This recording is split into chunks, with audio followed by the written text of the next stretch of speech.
I make a motion, we close the executive session and open the regular town board meeting. I'll second. Aye.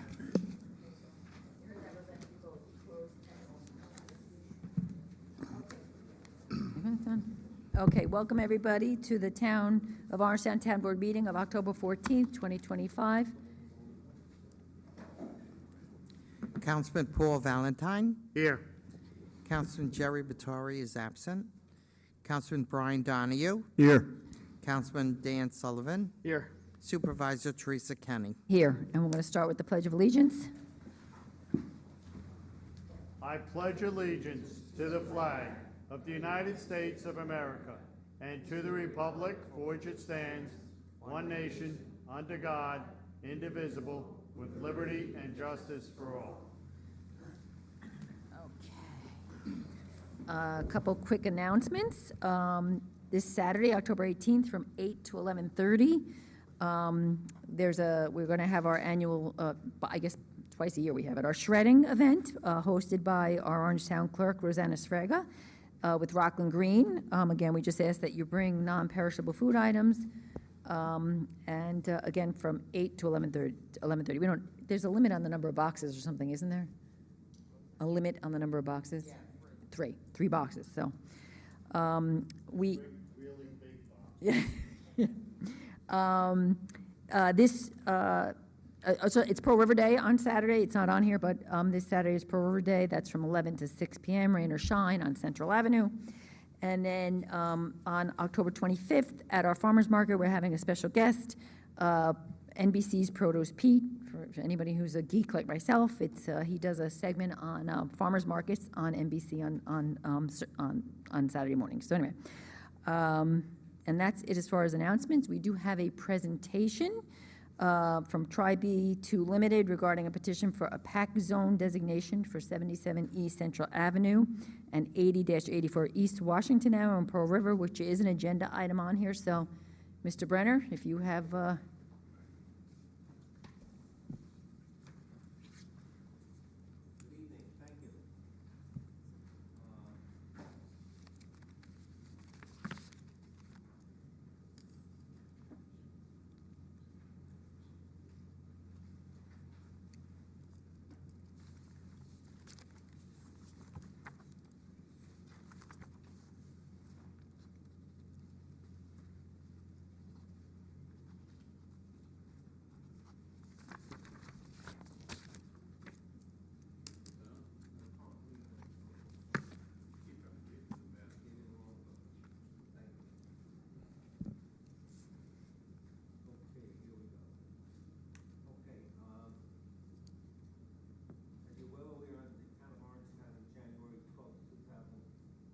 January 12th, 2004, adopted this PAC floating zone statute.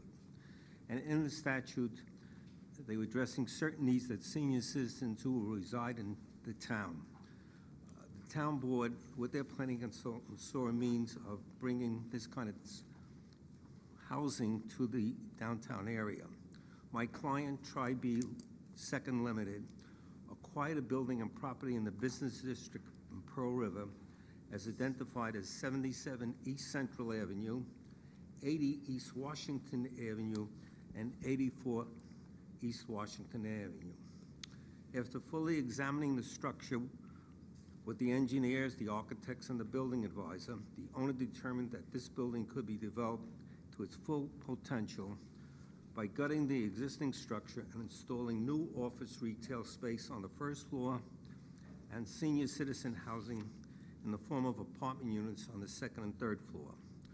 The apartment space will be divided into 16 two-bedroom units and 4 one-bedroom units and will be serviced by an elevator. Okay, we then petitioned the board to do this. As you can see from the picture, you can see what the building looks like, and with the units.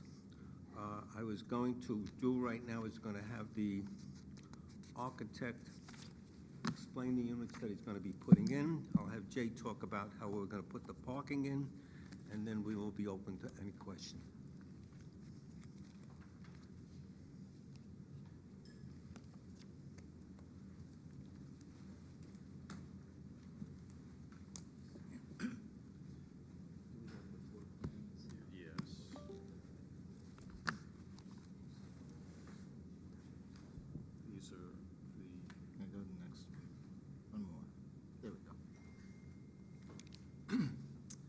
What we are proposing is a three-story multifamily residential slash retail slash business mixed-use building.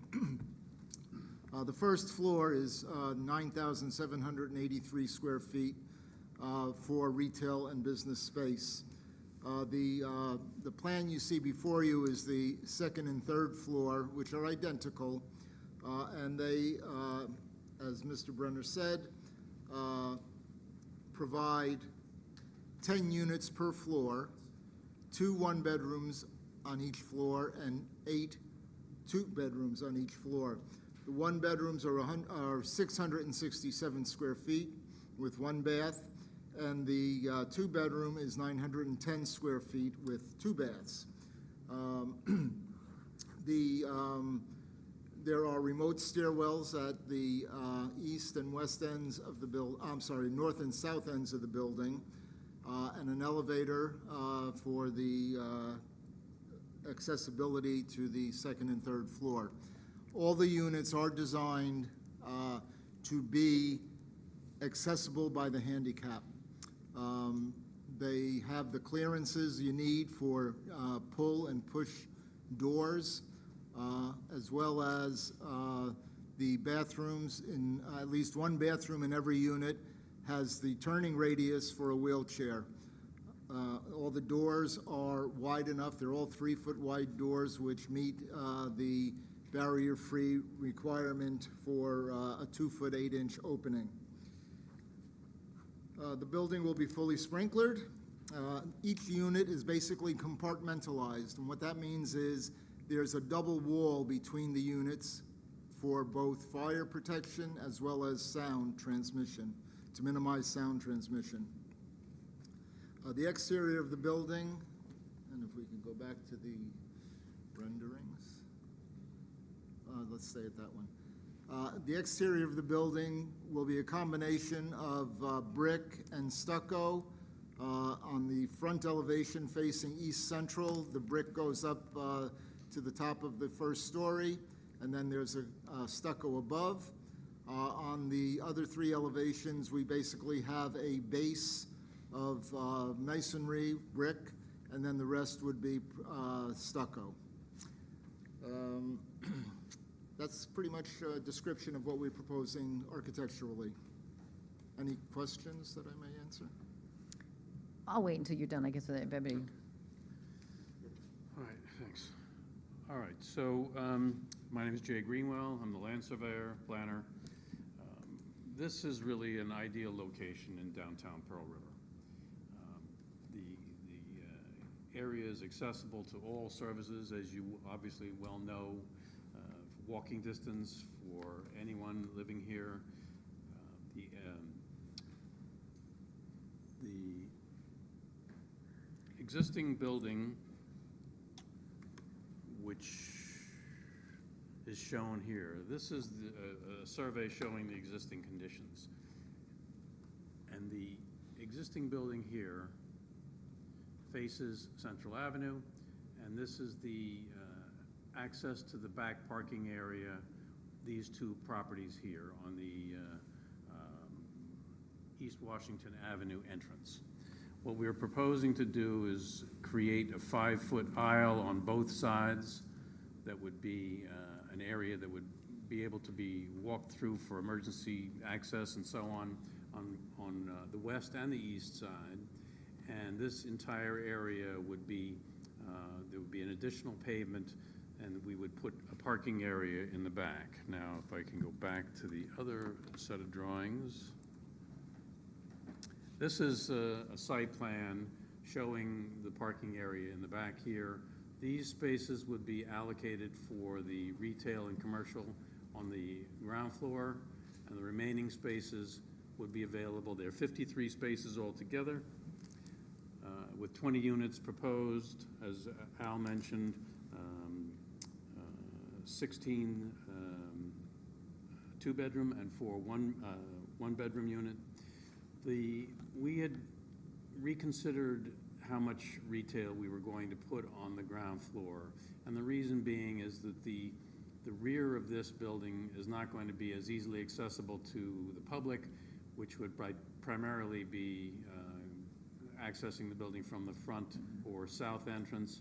So we had adjusted the area that was allocated for office and commercial on the ground floor to 5,000 square feet. And the idea being that the remainder, the back portion here, would either be some accessory use to the common elements for the residential component on the second and third floor. Either some accessory storage areas for each unit, possibly some recreational facilities on the ground floor, et cetera. The additional footprint of impervious area is very small. The comparison between the existing conditions, this area, or in the existing auto body shop, which is now vacant. I think it's vacant, isn't it, Tom? Is it vacant? The auto body. Oh, okay, so it's still there. So this existing building would be decreased in size, and there would be pervious areas on either side. And the impervious area here will be slightly increased in order to accommodate the additional parking. So there's only about 2,100 square feet of new impervious area, which would be mitigated by underground storage. There's a drainage area in the front, and the access alleyway would provide a route for drainage overflow from the dry wells in the back. So we'd be mitigating the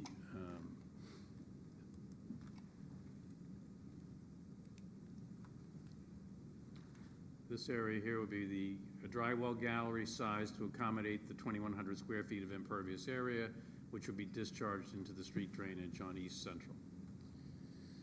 We have provided a bulk table for the proposed layout, which requires some consideration from the town board with respect to the contextual zoning analysis in terms of the parameters that define the setbacks and the FAR and the coverage and so on.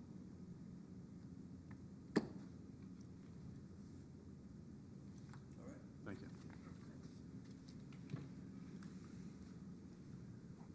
Now, with the application, we have done the environmental study. With the application, we've also done a traffic study, and the traffic engineer had indicated that it would be an improvement on the existing traffic as it stands right now. We have had no district. We're providing no children to the school district. We will be providing a large increase in tax revenue, and overall, as mentioned before, we have accessibility, downtown shopping, uptown shopping, train station, buses go right in front of the building. It is really a perfect spot for this kind of project. We're serviced by the water company, Orange and Rockland, Pearl River Fire Department. Good revenue situation, and we're requesting that we proceed with this project and try and get it built. If there's any questions now, I think we're here to answer anything that. I think you said it, but I just want to confirm, these are rental units, These right? are rentals. These are rentals, That is correct. not condos, right? No, They're they for are not. They are rentals. rentals. And I think you know the builder. He just completed a beautiful job right in the corner, triangular corner. He builds very well. He's been a local builder for many, many years. So they meet the parking requirements for 20 apartments? You only need, what did you say, Jay, 53? The apartment building, Yeah. the residential uses is 1.5 spaces per unit, but and the commercial is really not defined.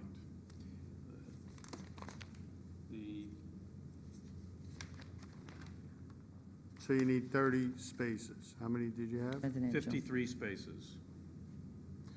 The And- 53 and then the spaces would be 23 for the thing. so in that's fine. this back portion in here. Yep. And this will be the only one really downtown where each unit will have their own parking. Is there any concern about the fire department having to get down the sides of the building?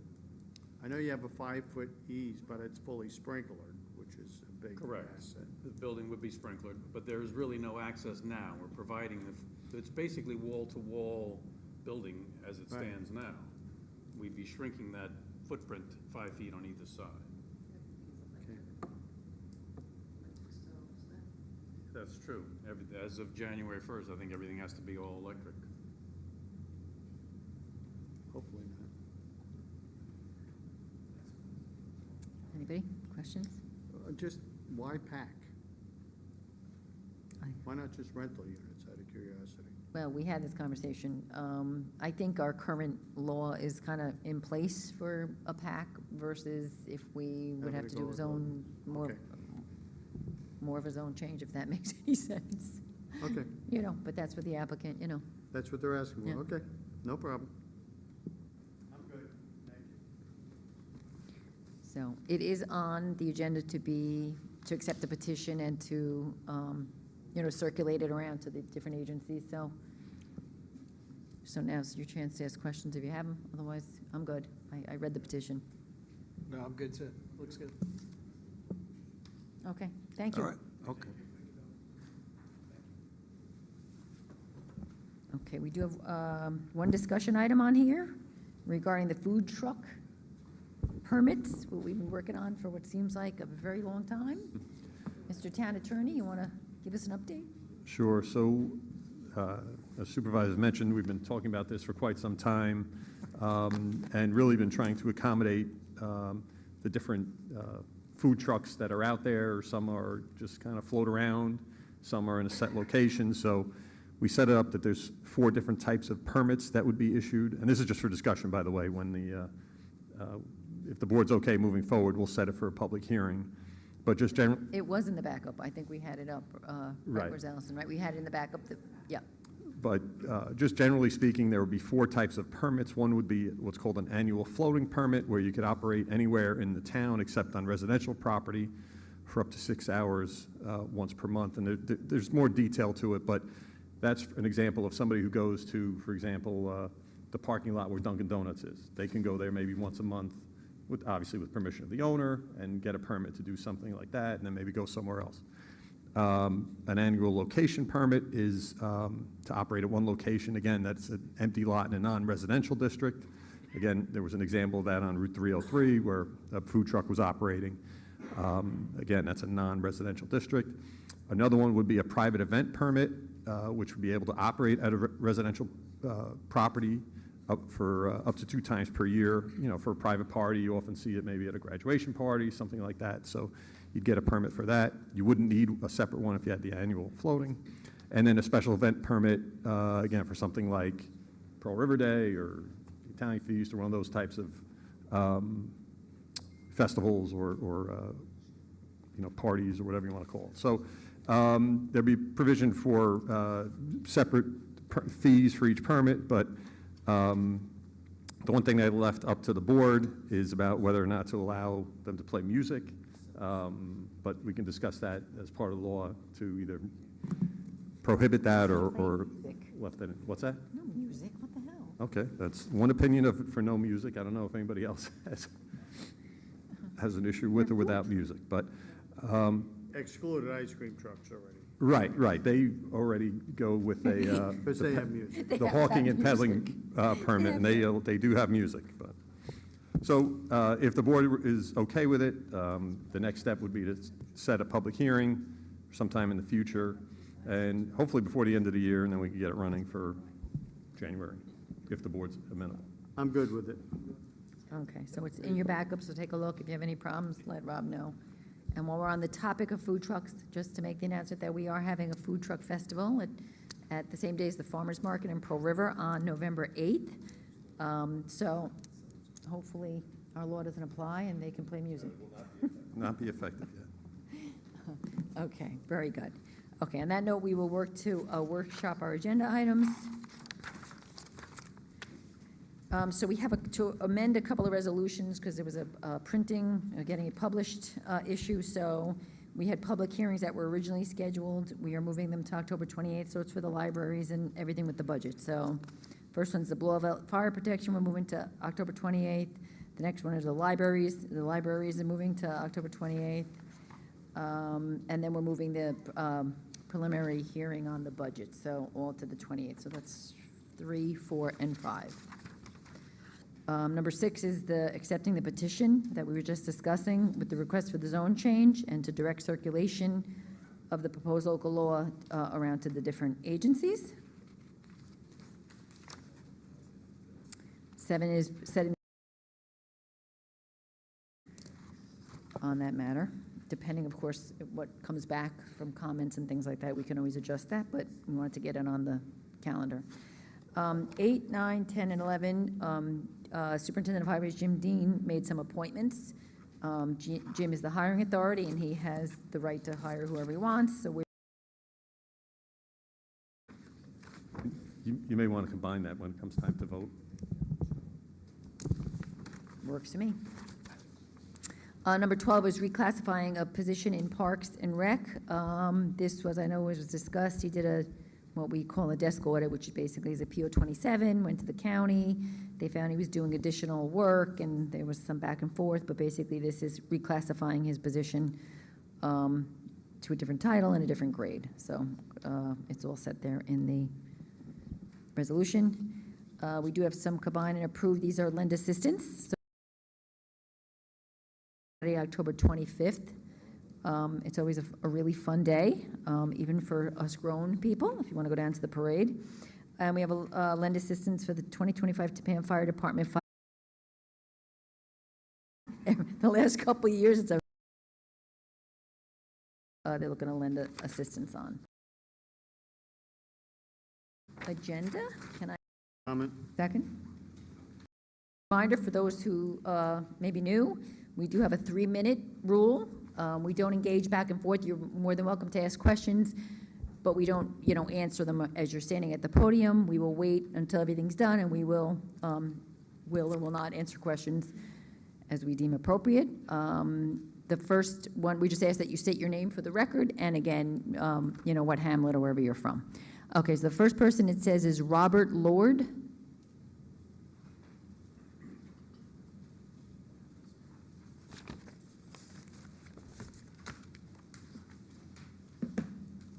Good evening. I'm Robert Lord, 41-year resident of Orangetown, 37 in Pearl River, and for the last 4 years I've been living in Nyack with my wife in blissful retirement with one fly in the ointment. With the improvements in the Memorial Park and in the Marina parking lot, the use of the park has grown exponentially, which is wonderful. The improvements have been very well thought out, and I'm very impressed with the Village of Nyack and what they've been doing. Unfortunately, it has also attracted a great number of car and motorcycle enthusiasts who use it as a informal meeting place to show off their vehicles, which is fine. Unfortunately, a great number of these vehicles have modified their exhaust systems, which has really increased the noise in the 2 streets that come down to the marina, Bird and Main Street.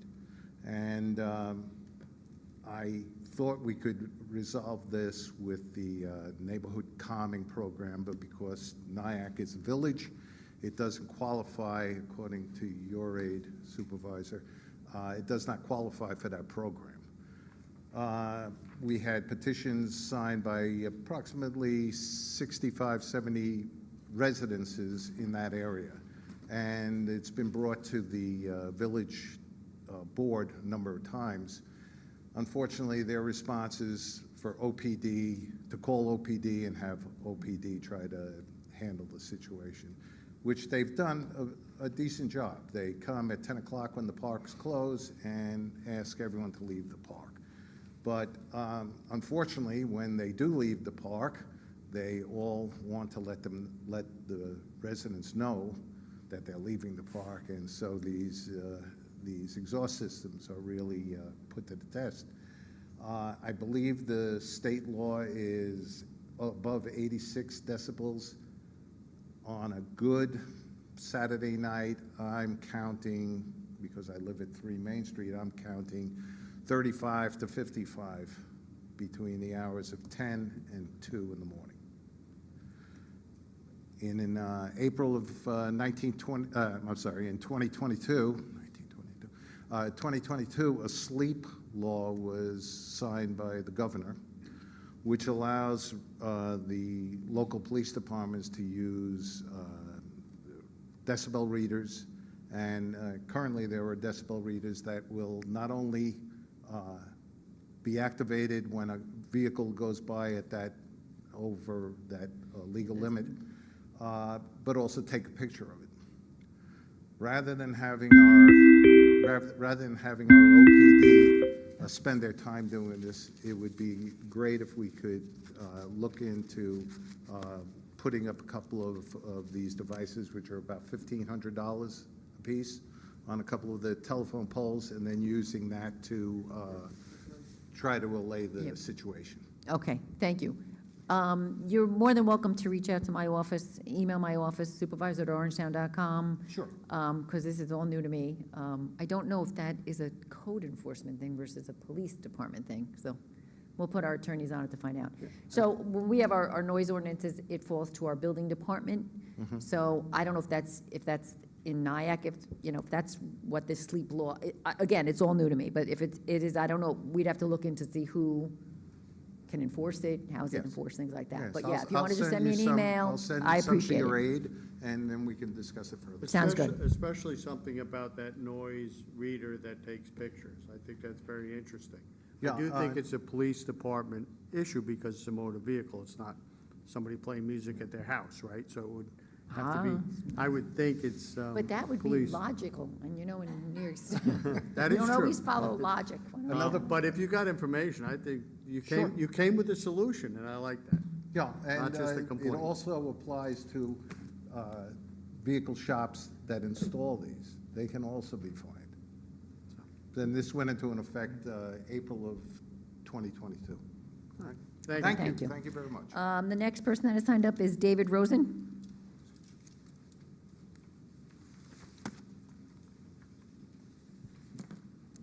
Thank you. Good evening, Supervisor Kenny and town board members. My name is David Rosen. I live at 10 Buckingham Place in Old Tappan, New Jersey, next to the data bank property. Once again, I was here several weeks ago. I appreciate the opportunity to speak about the proposed data bank data center expansion. I emailed and hand-delivered to each of you a copy of the attorney's letter, and we've had multiple letters over the several past months. I'm here to respectfully, again, urge the board to take legislative action regarding the data bank Phase 2 application. The LIO district is not currently zoned for data centers. That is not a matter of interpretation. It is a matter of legislative fact. This very board adopted the comprehensive plan. It's all in black and white. It is a matter of legislative fact. The plan is clear. The LI district is not zoned for data centers. Mr. Rosen, I don't want to interrupt you, and I will Yes. give you your time back, but I Please. have to state that I'm a practicing attorney, municipal Sure. attorney for many years, and I do not agree with that statement, okay? Okay. So for the record, Thank I you. see it in your attorney's letter. I think my town attorney and I would respectfully disagree with that conclusion. Okay, thank Please, you. continue. Regardless of past actions by planning or zoning boards, this is a fact, in our opinion. AKRF itself points out this issue, and Rockland County Planning has brought this up multiple times in their declination of the proposed project, both Phase 1 and Phase 2, as this board likely knows. Setting zoning and appropriate conditional use standards is a role of this body. It's not the role of the planning board. It's not the role of the zoning board.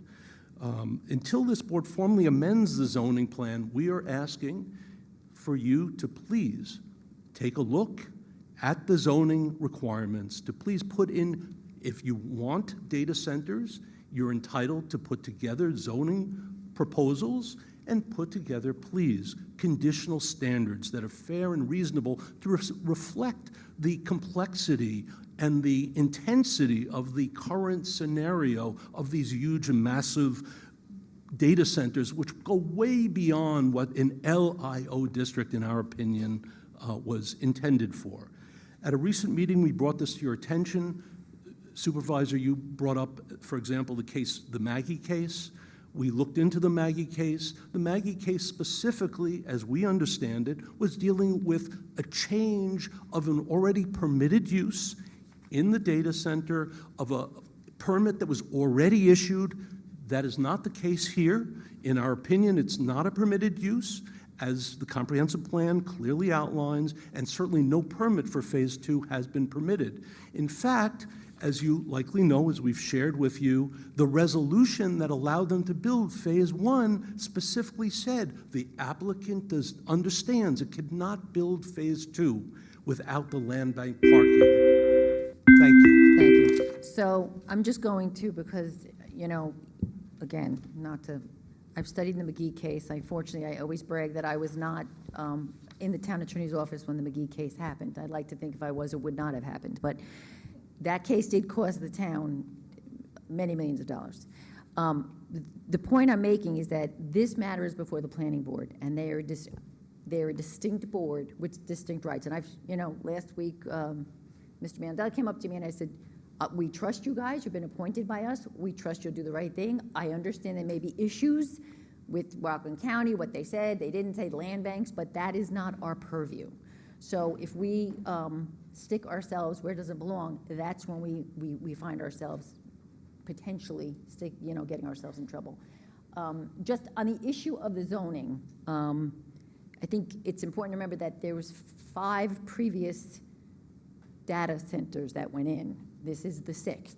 So it's kind of a decision was made by a building inspector, not this board, that it complied, it complied with that zoning. It had to be challenged at that time. So once it was not challenged, it's, again, not for this board now to unilaterally say it's not zoned, because a decision was made by somebody, and again, we can't interfere with that decision-making either. So I understand there's issues. I've read the letters. I understand there's issues, and I really think they should be addressed by the planning board. With that said, we will continue and hear what everybody else has to say. Chris Kozowski. Hi. Good evening, members of the board. I'm just going to add to what Mr. Rosen said. AKRF, the town's consultant that was hired by the town or is being paid by DataBank, confirmed that there isn't zoning in the town. I'm sorry for being confrontational, but that's what they said. They're professionals. They've been doing this for years. They're one of the leading consultants, or probably the top consultants in the tri-state area in land use, and they confirmed that there wasn't a zoning for the data center, and they outlined that in their letter that they submitted a week ago to the town, their technical memorandum. And they also mentioned the county, what the county had said, that there isn't zoning as well. But again, I don't want to repeat what David had said, but what the legal process is, it's not meant to be bent to serve an outcome. Even those acting with good intentions may inadvertently cause harm. History reminds us that personal, moral, radical convictions to serve a few, when untethered from the rule of law and objective truth, can be far from damaging than intended. So I want to thank you for your time, and have a good evening. Melody Fiore.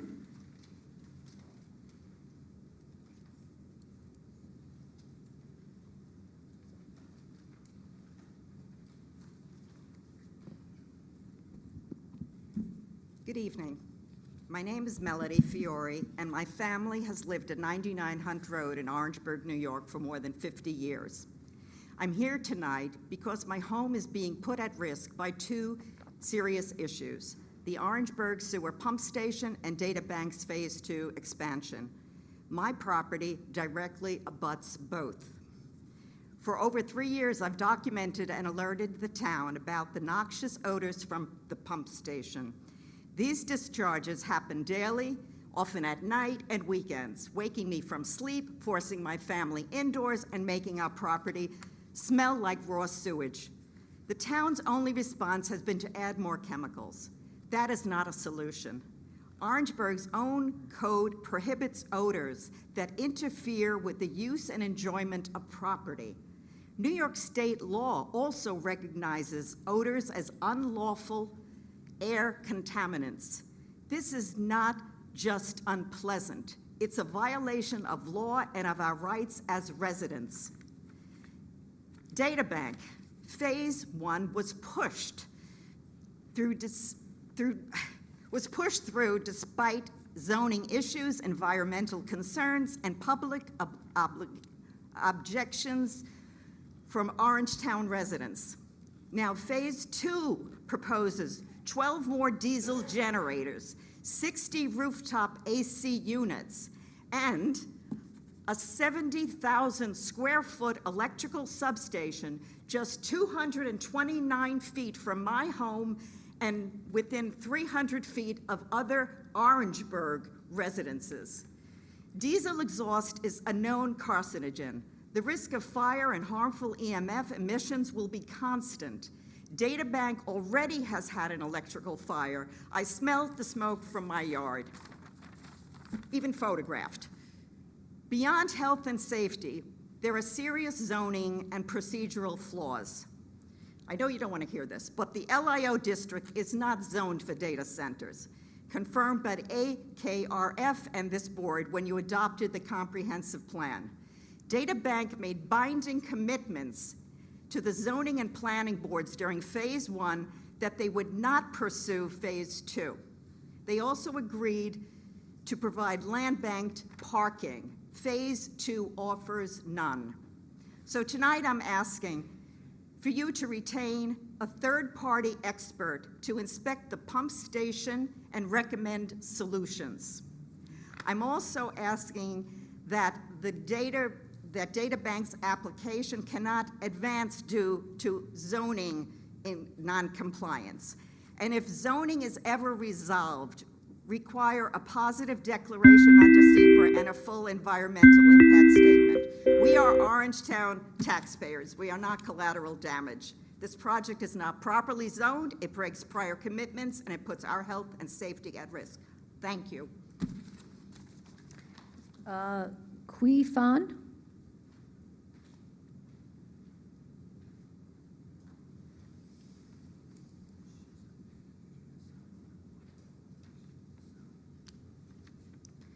Good evening, everyone. My name is Qi Fan, and I live at 34 Corrigan Way, Old Tappan, New Jersey. For years, my family and I have been living with the constant noise from Bloomberg Data Center at 155 Corporate Drive, which sits right behind my house. I have complained repeatedly to the town about Bloomberg's generators. They are far too loud, and they run on Thursdays and Saturdays.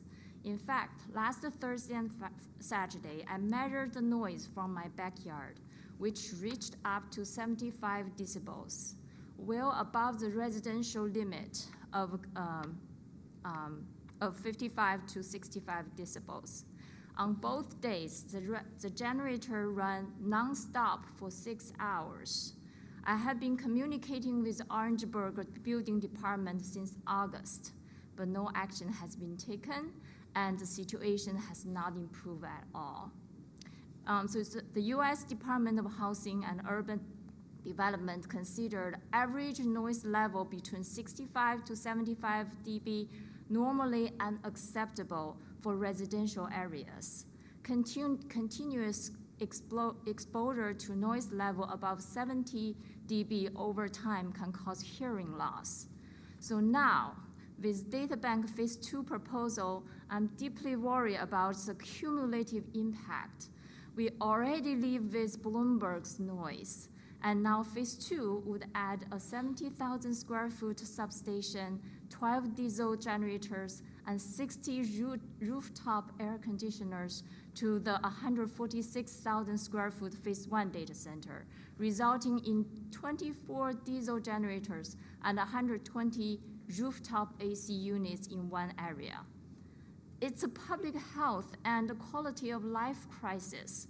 The constant noise, the diesel exhaust, and the risk of electrical fires or accidents will overwhelm our neighborhood.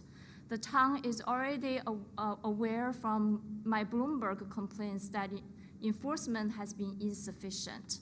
So tonight, I'm asking, please invest the Bloomberg data center noise issue and develop a plan to reduce the noise. Possible solution includes soundproofing, limiting generator operation hours, and regular noise level monitoring to ensure compliance with residential noise limits. And also, please reject the data bank phase 2 project application to prevent further deterioration of the living condition in the area. Thank you for your time and consideration. Thank you. Is there anybody else who wants to speak that has not signed up? Mike?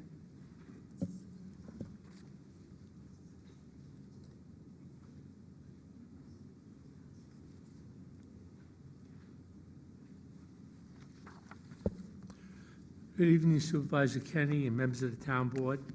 I am Michael Mandel, a resident of Pearl River. The owner of 155 South Greenbush Road has petitioned the board to permit multifamily dwelling community on 10 acres or more as a floating zone in an LI zoning district, adjacent to a residential zone, and a public hearing is scheduled for November 18. This zone would apply to all of Orangetown, not just the 155 Greenbush Road. First, let me preface my remarks. I am addressing the board tonight as a tax-paying resident and not as in my official capacity as a member of the planning board. I'm just going to give you a heads up. There's no distinction. You're still a member of the planning board, so you can address your comments, but it may require you to recuse yourself from considering that. I'm just letting you know. Okay. I have not read any comments about the specific project at 155 South Greenbush Road.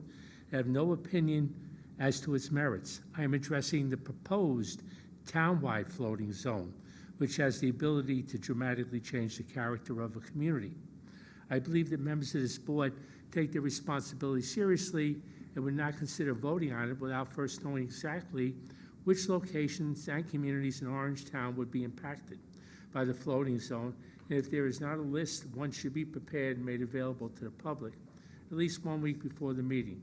Therefore, I'm asking the board to release this list to the town residents so they can see exactly which communities would be affected by giving them time to develop reasoned arguments for or against the zone change, taking into account possible effects such as reduction of forested land, the elimination of local small businesses, as well as possible increases in school taxes and additional stress on first responders, just to name a few concerns.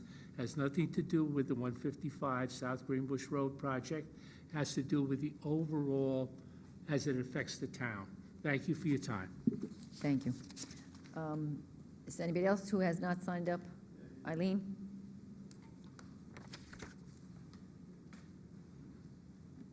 It's not mine. Oh, it's not you? It's the town. Oh, it's towns, oh, okay. Good evening, members of the Town Board, Supervisor Kenny. I'm hoping that the people at home watching tonight's meeting will understand the proposed change to the LI Light Industrial Zone and be concerned. Ironically, the developer of all things for the MFR multifamily residences development at 155 South Greenbush Road is asking the Town Board to amend the LI zone to allow an MFI floating zone in Orangetown.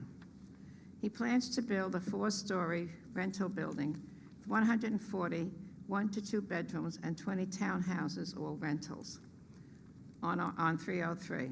The amendment will permit any lot with 10 acres or more to be placed in this new zone. For example, this developer also owns 34 acres at 155 South Greenbush Road. Also, a few other 10 acres or more are Strites Matza, the Army Reserve has 18 acres, Japan Golf has 24 acres. There's a long list of people, businesses on that road that are under the LI zone that could be changed if a owner decides to sell up.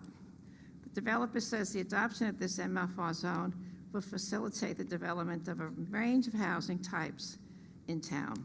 The new MFR zone is in 100% conflict with the recently passed comp plan, which called for single-family home residences to be built as the majority. We have many diversified housing in Orangetown. Thorpe Village, Dowling Gardens, Lawrence Park, condos on Route 303, Tappan, rentals in Orangeburg off of Old Tappan Road, the club, the town near Blue Hill, those condos, apartments in Pearl River. We should be protecting the LI zones, as we should be encouraging customers who have left America to come back here and set up a business to would provide jobs, taxes, et cetera, and have no impact on our skills or schools. Why are you doing this for a developer? As a board, you must reveal why you have signed on for this new zone to accommodate a developer and to just give him a special permit to build at 155 Greenbush. This does not pass the smell test. As you know, there were 200 plus residences planned for the shorter building at Blue Hill. Palisades, a potential 342 townhouses. Ironically, Billy Procedur's 189 townhouses was aghast, but you're not aghast at 342 townhouses for H&A.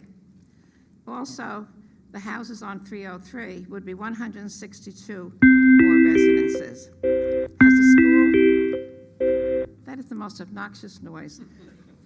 Was the Orangetown School District been advised about these potential developments? And also, I beg differ with you because in this zoning amendment, it Okay, says, Eileen, I'm gonna have I'm going to to- go I- on, I Teresa, have to- because you have different I strokes have for to. different folks.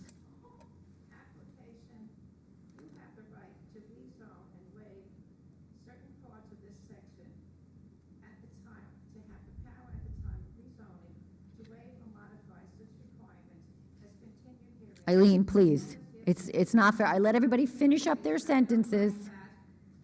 I don't, okay, well, I think you're very rude for talking too long. No. Okay, anybody else who has not spoke that would like a chance to speak? Just raise your hand if you.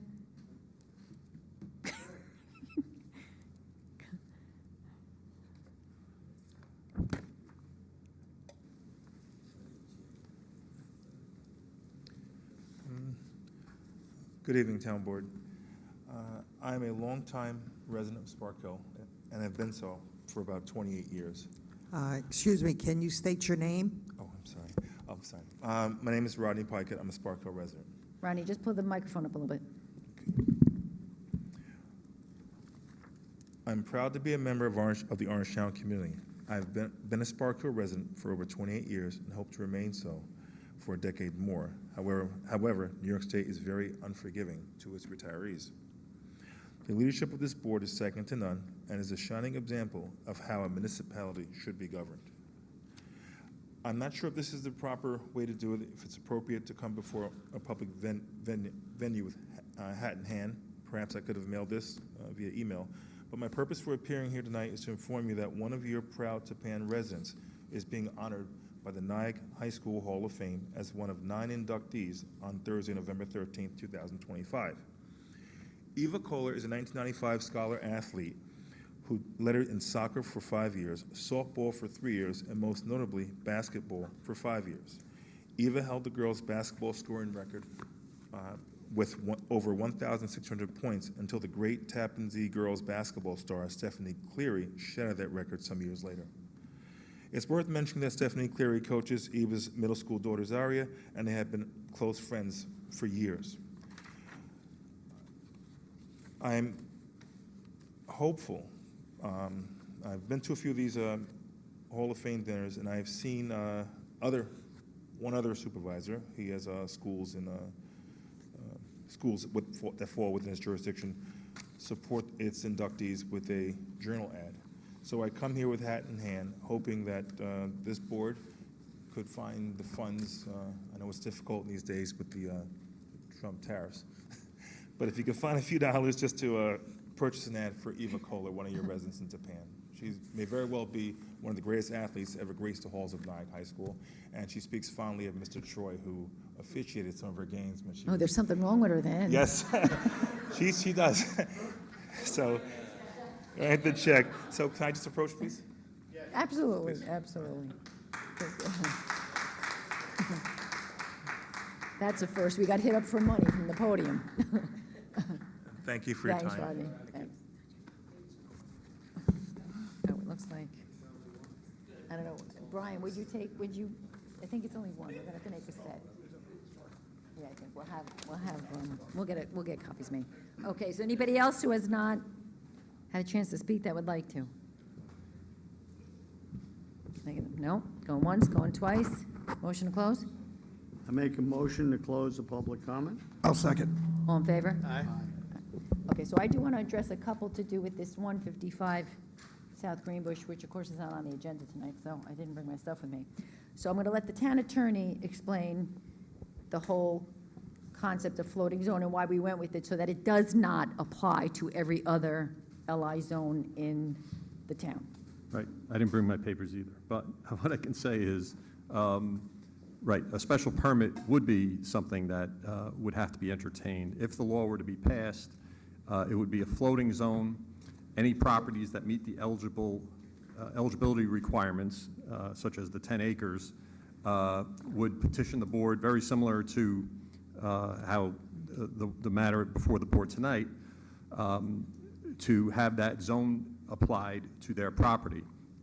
The board, again, could simply say no and not entertain it, and that would be the end of it. There would be no right to have the zone applied to their property. It's a floating zone. It's the discretion of the board, and it gives the board, again, the opportunity to look at each project and say, yes, we'll accept the petition and move it along, or no, we don't want that at that particular As of right. location, and not even entertain it, not even have it on as a matter before the board. So it is different than a special permit, which would be the opposite, which would be the board saying, okay, this is permitted in this zone if you meet the following requirements, and then the board has no discretion.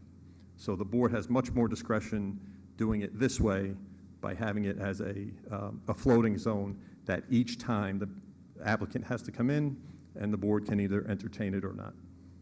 We will get the properties, but we had looked at the list of properties that met, and it sounded like. Yeah, I think it's in the petition. It may be in the petition. Yeah, maybe in it, because I But didn't I'll remember double there check. being that many. So two other things. One of the reasons this even came about is just this applicant had been before the planning board, I believe, for years. They wanted they owned the property next door. They were going to combine it and, as the residents were calling, build a mega warehouse with lots of bays and lots of trucks. And the neighbors and the residents, rightfully so, were upset. They will get it. It's as of right. It's not they will get it eventually. They may have to go through a lot of hoops and everything, but they would get it if they really wanted to. They actually approached us and said, look, we see the residents are not happy. We're open to other suggestions, and that's when the residential idea came up. Many of the residents in the area are much happier with this. So this is when you say it doesn't smell the smell test. None of us have we don't live by it. So, I really deferred to the residents that live by there, and they are overwhelmingly happier with a residential unit than with trucks, 18-wheeler trucks coming down in bays. I disagree. It's not compliant. Does not meet our comp plan. They talk about transition zones. So this is going to be a warehouse, this multifamily, and then it goes into the residential neighborhood. So they do talk about transition zones. So there's a housing shortage, and I know we like to talk about we are single-family community, but it's 2025, and we have to kind of adapt with the times. And I mean, speaking for myself, who has now a 30-year-old and a 20-something-year-old, housing is really, we all know we're at a crisis point. So, I mean, again, when you say it doesn't pass the smell test, it alludes that there's something more going on here than what I'm telling you, and I'm telling you the truth. So anyway, anybody else want to talk about this or anything else? Well, I do think we should look into why Bloomberg's generators. Oh, would no, be running absolutely. That was the 6 first, I'm hours. sorry, that's the first I heard of it. We will follow up with our building department, and because that is the first, you may have been complaining to the building department. I don't know what they've done or not done. I don't want to say they haven't done anything, because they may have, but tomorrow we will follow up and see what's being done with the. They do have to run and test, right, and they do whatever they do, but 6 hours seems ridiculous. I don't know why that would be unless it's something in the regulations for a data center, which would be news to me. But, and if it's 75 decibels in your yard, it's supposed to be only at the property line. So, Yeah. I mean, that's something they could look at too. And there are sound attenuators that could be put on, but Bloomberg's been there for a long time, and this is the first I've Yeah, heard me too. about that, so I'm glad you brought it to our attention, and I think we'll have the building department definitely look into that.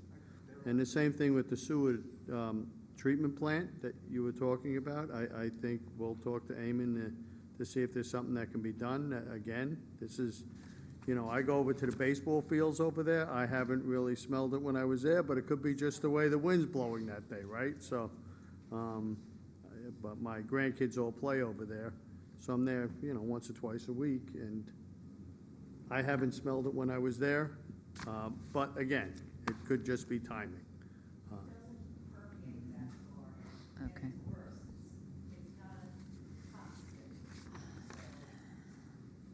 Okay, so, you know, we'll talk to Eamon to take a look at that, okay? Anybody else?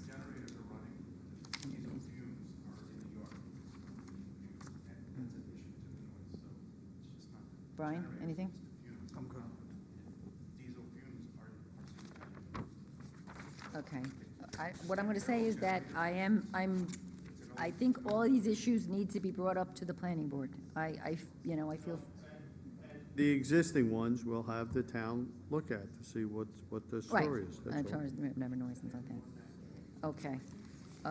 We're going to move on to our agenda items here. Okay, so can I get a, I'll just do it. Can I get a motion to amend Resolution 2025-404 to reschedule the date for the public hearing on the Blowout Fire Protection District to October 28th, 2025 at 7:10 PM? I make a motion. I'll second. All in favor? Aye. Can I get a motion to amend Resolution 2025-405 to reschedule the public hearing date for the library districts, Blowout, Orangeburg, Tappan, and Palisades, to October 28th, 2025 at 7:15? I'll make a motion. I'll second. All in favor? Aye. And can I get a motion to amend Resolution 2025-406 to reschedule the date for the public hearing on the preliminary budget to October 28th, 2025 at 7:20 PM? I'll make a motion. I'll second. All in favor? Aye. Okay, number 6, can I get a motion to accept a petition, the request for a zone change and direct circulation of the proposed local law amending town zoning map from CS and RG to PAC zone regarding the property located at 77 East Central Avenue and 80-84 Washington Avenue? I'll make a motion. Second? Second. All in favor? Aye. And can I get a motion to set the public hearing date on that zone change petition to December 2nd, 2025 at 7:05 PM? I make a motion. I'll second. All in favor? Aye. Okay, can I get a motion to Combine. combine and approve resolution numbers 8, 9, 10, and 11? I make a motion. Second? I'll second. All in favor? Aye. Can I get a motion to reclassify the position of senior grounds worker and appoint Mike Marano to the Assistant Maintenance Supervisor Grounds effective October 15th, 2025? Motion? I'll make a motion. Second? Second. All in favor? Aye. Can I get a motion to combine and approve agenda items number 14 and 15? I make a motion. I'll second that. All in favor? Aye.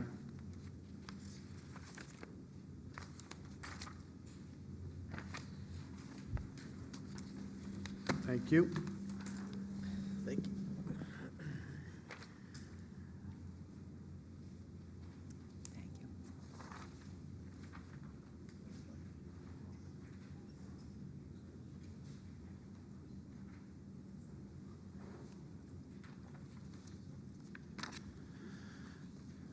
Okay, tonight's audit consists of 2 warrants for $2.4 million.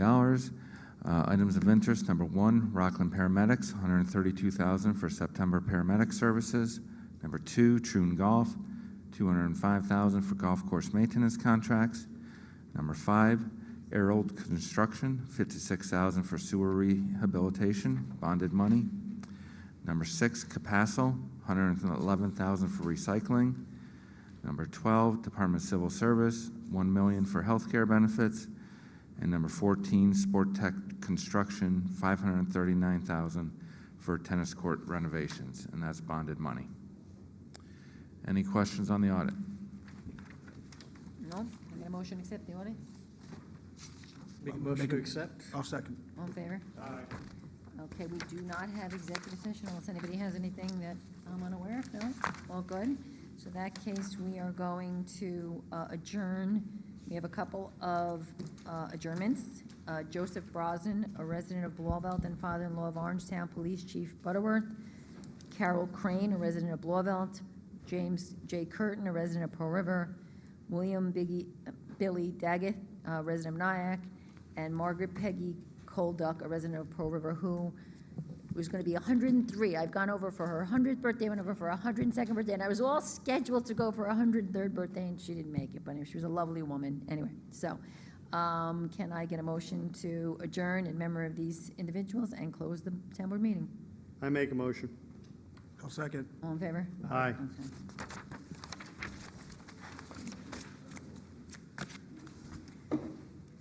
Oh, he needs us to sign the audit.